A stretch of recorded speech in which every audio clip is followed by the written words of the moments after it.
ہیں کہ مردوں اور عورتوں کے حقوق سیم ہیں، یقیناً حقوق دونوں کے سیم ہیں، اس معنی میں سیم ہے دونوں کے حقوق کہ مرد اگر اپنی ذمہ داری پوری نہیں کرے گا اس کو بھی پوری سزا ملے گی، عورت اپنی ذمہ داری پوری نہیں کرے گی تو اس کو بھی پوری سزا ملے گی۔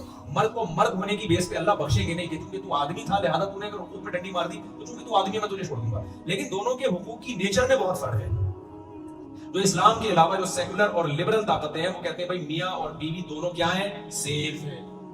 لیکن اللہ میاں کا جو قانون ہے خواتین سے، بہت معذرت کے ساتھ اللہ میاں نے یہ جو ایک عدد میاں آپ کو عطا فرمایا ہے، اس کو گھر کا سربراہ بنایا ہے، یہ وداؤٹ الیکشن وزیر اعظم بھی ہے، وداؤٹ سلیکشن اور ود الیکشن یہ گھر کا صدر بھی ہے۔ نہیں، یہ بات بعض دفعہ ہم پہ ہماری مرضی کا صدر اکثر ایسے ہی ہوتا ہے، بعض دفعہ نہیں تو ہمیشہ ایسے ہی ہو رہا ہوتا ہے، نہیں آتا، لیکن جب کوئی وزیر اعظم یا صدر بن جائے تو فالو کرنا پڑے گا کہ نہیں پڑے گا؟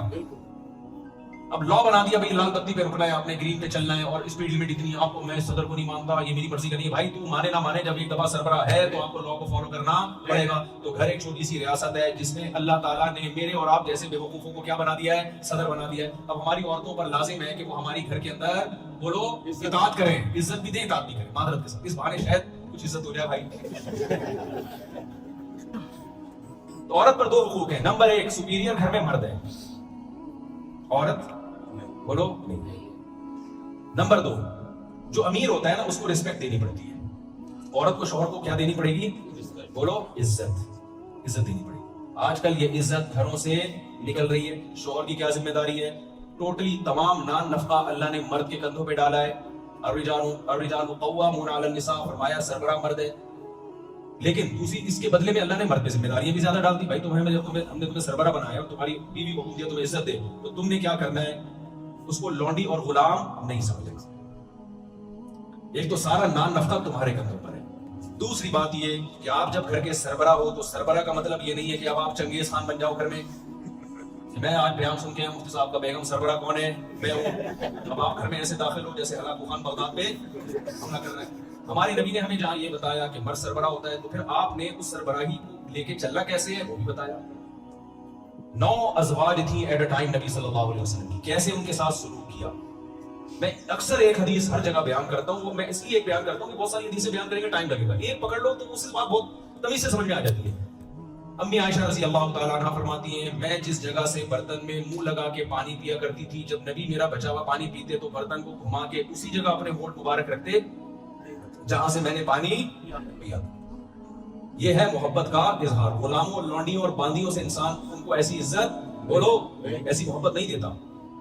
تو چنگیز خان نہیں گھر میں رہنا، محبت کے ساتھ بیگم کے ساتھ معاملات گھر میں کرنے ہیں، اس کو ٹائم دینا ہے۔ اللہ میاں نے ہر رشتے کو قرآن میں بیان کیا اور اس رشتے کا نام لیا۔ یوم یفر المرء من اخیہ، اللہ کہتے ہیں قیامت کے دن انسان اپنے بھائی سے، برادر سے بھاگے گا۔ تو بھائی کو عربی میں کیا کہتے ہیں؟ اخ کہتے ہیں۔ اللہ نے بھائی کے لیے کیا لفظ استعمال کیا؟ بھائی کا لفظ، جو عربی میں تھا اخ کا لفظ۔ وہ امہ، اپنی اماں سے دور بھاگے گا، اماں کو عربی میں ام کہتے ہیں، ام ہی لفظ استعمال کیا۔ باپ سے دور بھاگے گا، باپ کو عربی میں کیا کہتے ہیں؟ اب، اللہ نے اب کا لفظ استعمال کیا۔ بیوی کو عربی میں زوجہ کہتے ہیں، لیکن اللہ نے وہاں زوجہ کا لفظ استعمال نہیں کیا۔ وصاحبتہ، اپنے ساتھ رہنے والی سے بھی دور بھاگے گا، یعنی اللہ نے بیوی کو جو لقب دیا وہ صاحبہ کا دیا۔ صاحبہ کا مطلب جو آپ کے ساتھ ہمیشہ رہتی۔ آپ جہاں جہاں جا رہے ہیں معذرت کے ساتھ پھلتر کی طرح چپکی ہوئی آپ کے ساتھ، یہ لفظ غلط ہے لیکن مجھے اس کا کوئی آلٹرنیٹ مل نہیں رہا۔ پھلتر چپکتا ہے نا، دیکھا ہوگا آپ نے بھائی، جب ریشمی کپڑے ہوتے ہیں نا سردیوں میں تو کوئی دھاگا چپک گیا، اب کیا ہوتا ہے آپ اس دھاگے کو یوں ہٹاؤ گے تو انگلی کے ساتھ چپک جائے گا وہ، پھر آپ یوں ہٹاؤ گے تو یہاں سے چپک جائے گا، پھر آپ اس کو یہاں سے یوں کرو گے تو ادھر سے چپک جائے گا، وہ ہٹتا نہیں ہے۔ تو جب آپ کی شادی ہو گئی تو یہ بیگم آپ کے ساتھ قیامت تک کے لیے، ابا اما نہیں چپکتے، بھائی نہیں چپکے گا، بیگم کا اللہ نے جو لقب دیا ہے وہ چپکنے والی۔ اب جہاں بھی ہو، تفریح کے لیے جا رہے ہو بیگم، آؤٹنگ کے لیے جا رہے ہو بیگم، آپ کو پھر آپ کیوں چھوڑ کر آئے ہو وہاں پہ؟ تو بھائی میں بھی لے کے جاتا ہوں، میں بھی لے کے جاتا ہوں۔ جب وسائل ہو، جب اسباب ہو، جتنے وسائل جتنے اسباب ہیں تو میں آپ کو بتا کے تھوڑی لے کے جاؤں، بھی لے کر کے اپنے گھر والوں کو میں نے جہاں جہاں مجھے پاسبل ہوا میں دنیا میں گھمایا ان کو میں نے، اور آئندہ بھی گھمانے کا ارادہ ہے۔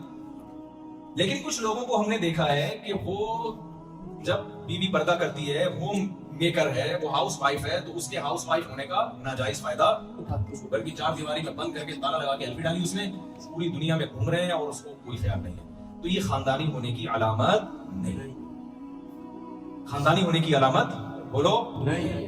تو اس لیے اپنے گھر میں ٹائم دیا کرو، میں نہیں کہہ رہا ہر جگہ، بعض دفعہ انسان دوستوں کی محفل ہوتی ہے، لیکن جس طرح سے بعض لوگوں کی عادت ہے کہ لفٹ ہی نہیں کرانا، یہ غلط ہے.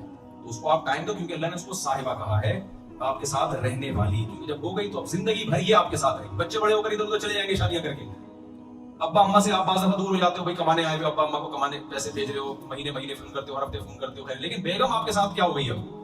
چپک گئی ہے. مسائل نہ ہو تو ایک الگ بات ہے نارملی. اس لیے جو لوگ یہاں رہ رہے ہیں، بیگم ان کی پاکستان میں ہے، تو اگر اللہ نے کچھ گنجائش دی ہے، کیونکہ میں جب اس طرح کا بیان کرتا ہوں لوگ کہتے ہیں ہمارے پاس پیسے تھوڑی ہیں اتنے، تو بھائی اگر گنجائش دی ہے تو اپنے گھر والوں کو بھی یہاں اپنے ساتھ بلا لو، اس سے آپ کا امیج بھی اچھا ہوگا. شریف آدمی ہے، بیگم کو بھی لے کر آئے ہوئے، کیونکہ بیگم جس طرح انسان کو کنٹرول کرتی ہے، پولیس بھی ایسے کنٹرول